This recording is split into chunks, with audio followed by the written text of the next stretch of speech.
Hello, we are back with Chapter 10, Lesson 2. You are going to need your math journal once again. You are also going to need your transparent mirror, a pencil, and in the packet that is stapled together, a paper that looks like this, 10.2 lines of reflection at the top. We are going to do a little bit more review of the mirrors, the transparent mirrors, so hopefully you got pretty good because you get to play a couple games. And you don't need a partner if you don't want to. If you just want to practice with it, that is fine. But we have a dartboard and a pool table right here.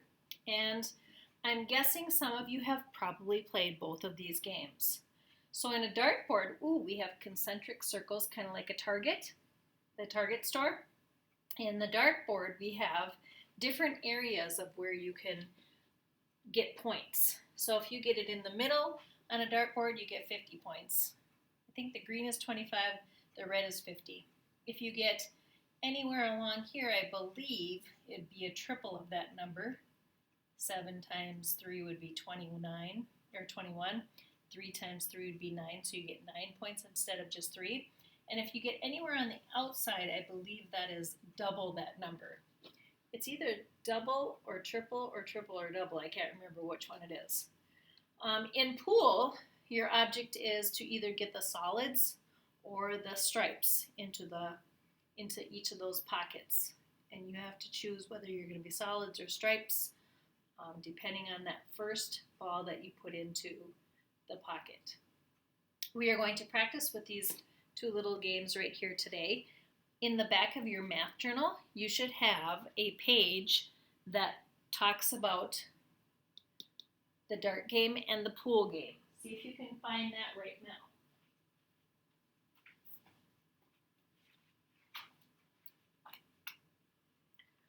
So way in the back should be activity sheet 8 and activity sheet 9, I'm thinking. Yes.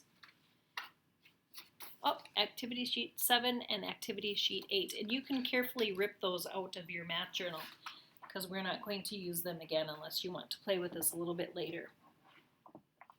So in this dart game that we have, we're going to play this game in your math journal. As soon as I can get this. So the dart game, practice before you play the game on activity sheet 7. One partner chooses dart A and the other partner chooses dart B. Try to hit the target with your own dart using the transparent mirror. Do not practice with your partner's dart. Play the game with your partner. Here's what you do. You take turns. When it's your turn, you use the other dart, the one that you did not use for practice, because that would be sort of cheating. Try to hit the target by placing the transparent mirror on the page, but do not look through the mirror. So you're going to try to think about what you did yesterday with that transparent mirror in order to get those clown missing parts on, the mouths and the hats and the noses. Then both of you and your partner look through the mirror to see where the dart hit the target, and you're going to keep score on that sheet. So here you go. So let's say I'm going to be dart B, and I'm going to take my transparent mirror, and I want to try to get my dart B. I want to get that 200 points. You can decide what you want to play up to. It does not matter to me. Usually in darts, it's up to 301, I think it is. But since this dartboard is not normal, like a normal dartboard, you just decide maybe 500 is a good number. See if you can reach 500. See if you can reach 500 on the nose without going over. That's even a little trickier. So you're going to use your transparent mirror, move it around, and it's hard for me to do this on the smart board because I can't get down low and I can't see down into there. Where I'm going to make my mirror land in order for this dart B to land on that 200 spot. So you go ahead and totally do a little practice, then see if you can get 500 right on the nose all by yourself. You can keep track right here, player 1. If you have somebody to play with, you can use player 2. If you don't have somebody to play with, just practice on your own. That's the first game that you get to play.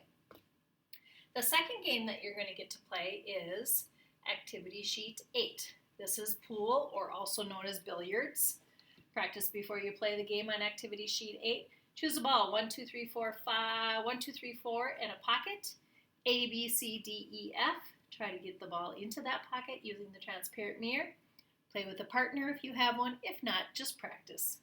Take turns. When it's your turn, say which ball and which pocket you have picked. For example, I want ball 2 to go into pocket D.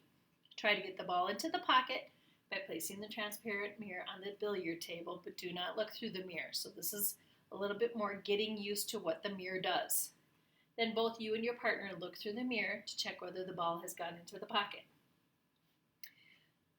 So if you were to tell somebody where that mirror goes in reference to the pocket and to the ball, where would you put that mirror? I'm going to let you go ahead and play that for a little bit. Get a little practice. Back to the pool table.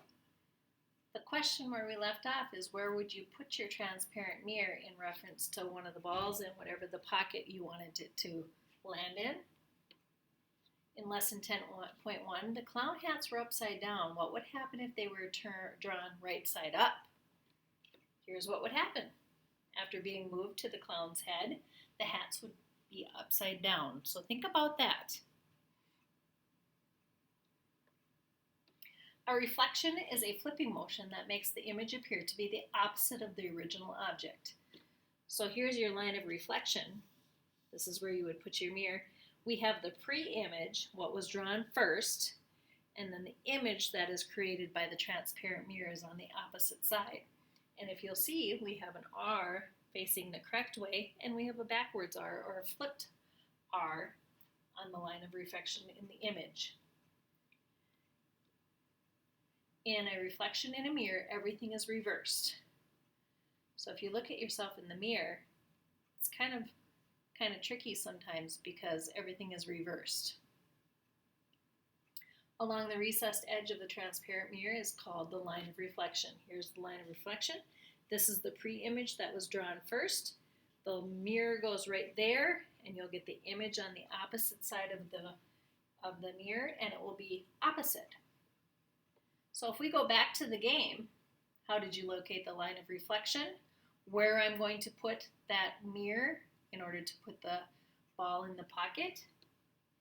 The mirror must be placed about halfway in between the ball, and it has to be perpendicular with your shot to the invisible line connecting the ball and the pocket. So here's where your mirror would go, about halfway in between the ball and the shot. So I wanted ball 1 to go into pocket B. That's what I'm guessing they want me to do. All right, that is the end of 10.2. We're going to move right on to math boxes. We are getting so good at these. Complete the table with equivalent names. Reminder, we want to get that denominator to say 100 on the bottom, or 10 is easy. So if it's 29%, my fraction is going to be 29 hundredths and 0.29. Number 2, I'm going to totally do with you. This is division.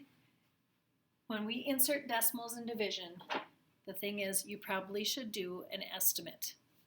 Estimate first because sometimes those decimals can get a little tricky. I'm going to adjust that a little bit so that you can see.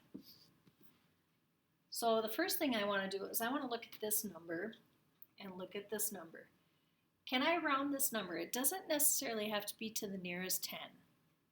And it doesn't necessarily have to be something that you would normally do. Like normally I would probably round this to 80, but I want to divide it by 3. So I know that 3 can go into 9. So instead of changing this to 80, I'm going to change it to 90. 90 divided by 3. 3 can go into 9 3 times. Add that 0. So my answer in this one should really be close to 30. That means starting on the right-hand side of the right-hand side of the number, this would be 282 if I put my decimal point right there. That wouldn't make sense. How about if I moved it right there? That would be 28 2/10. Perfect. Let's do the next one. Again, look at these numbers and see if you can determine a number that would be really easy to divide by 4. Well, I know that 90 is not easy to divide by 4, but 100 is pretty easy to divide by 4. Remember, I'm just trying to get an idea of where my decimal point might go. So I'm going to change this to 100 divided by 4. That's my quarters. There's 4 quarters in a dollar. So my answer is going to be really close to 25. Start on the right-hand side of the number. If I put the decimal point here, that would be 229. That doesn't make sense. If I put my decimal here, that would be 22 and 9/10, which is really close to 25. All right, next one. I need to change this to something that's easy to divide by 6. Now this is a little bit trickier one. Couple different reasons why. We can do this a couple different ways. I can look for things that I can divide by 6. Like I know 6 can go into 12, so I could just change this to 120. Divided by 6. 6 can go into 12 2 times, and then add that 0 on right there. I know that if I reverse the sentence, 6 times 20 does equal 120. So we are going to move our decimal. What do we have? A 20 right here. So if I put it right there, that would be 214. Doesn't make sense. Put it right here, 21.4. Totally makes sense. Last one, 265 and 6/10 divided by 8. I need to figure out something where I'm going to move round that number to. We can do this one a couple different ways. Think about these first two numbers. This is a 26. I know 8 can't go into 26 evenly. Is there something that 8 can go into pretty easily? Now this one's probably not going to make sense when I say it. After I do it, you'll see what I'm talking about. So I know that 8 can't go into 26, but I know that 8 can go into 24. So I could change this to 240 divided by 8. 8 can go into 24 3 times, add my 0, so my answer is going to be really close to 30. Now all of you are thinking, well, you should have rounded that to either 260 or 270. Like I said, in division with decimal points, you're just trying to get something that is super easy to divide and so that you're close to the answer. Now that I know that if I would have had 425 here, I wouldn't have been close. Or if I would have had 7 as this, I know that I wouldn't have been close. I'm just trying to get something that's close. So I need my answer, my quotient right here, to say something that's close to 30. So if I started right here, that would be 332. If I put it right here, that would be 33 and 2/10, and that makes good sense. Number 3. The 4th grade students at Lighthouse School voted on their favorite season, so we have to create a graph. So first of all, we need to have a title for the graph, and it is Favorite Season of Students. So you're just going to name that's the favorite season. Now we have the X and the Y axes. That's what these are called, X and Y axes right here. We have 4 stars going here, so we know we're going to name something there. And we're going to look over here for our information. We have winter, spring, summer, fall. That makes sense to use that as the 4 stars right here. So we have winter, or we're going to go spring, summer, fall, and winter. Then what do you suppose is going to go on the bottom here? I'm guessing probably numbers. Look at what they have done here. We have 15, 20, 30, and 35. So think about what number you're going to start with right here. Aha, we only had to have a range going up to about 35. So they have a lot of blanks in there. So you're going to have 0, 5, 10, 15, 20, 25, 30, 35, 40. What are those? That's the number of students on the bottom. What are these? This is the seasons. Go ahead and fill that graph in. So winter, I had 30 students.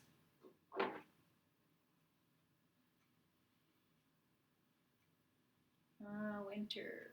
right here. So we're going to go this way. This graph is a little weird. It goes this way.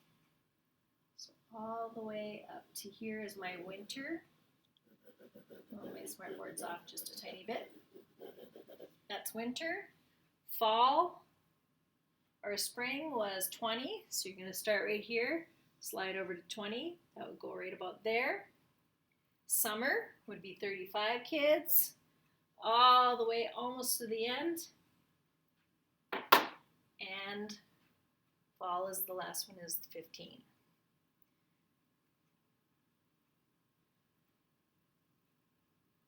Write the ordered pair for each point plotted on the coordinate grid. Remember, you're going to crawl, then climb. So let's do letter A together. Crawl to 4, climb up to 2. So 4 comes first. Letter B. Crawl to 2, climb up to 2. So B is 2 and 2. Write 5 names for -12. You may cross that one off. We are not going to do that one. That is your lesson for today. There is not going to be a study link. So the only thing that you have to do is math boxes on your Google Classroom and make sure you turn it in.